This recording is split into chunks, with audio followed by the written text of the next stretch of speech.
lavoro a Veneto Agricoltura, ho anche la maglietta, avete visto. Questa qui è una farnia, una quercia fondamentalmente, che è stata cresciuta, nata nel nostro vivaio del Tecchio Castelcino.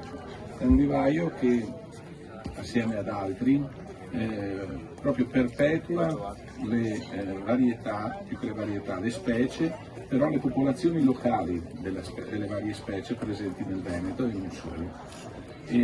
Queste qui sono delle querce di pianura e noi ne facciamo dono a Ocrad, poi non so chi scaverà, ho idea mi tocca scavare anche, quindi per piantarla in modo che sono piante piuttosto longeve, rimanga pressoché a perpetua simbolo del fatto che da queste parti siamo passati, è passata la regione e vedremo di farla crescere il più bene possibile.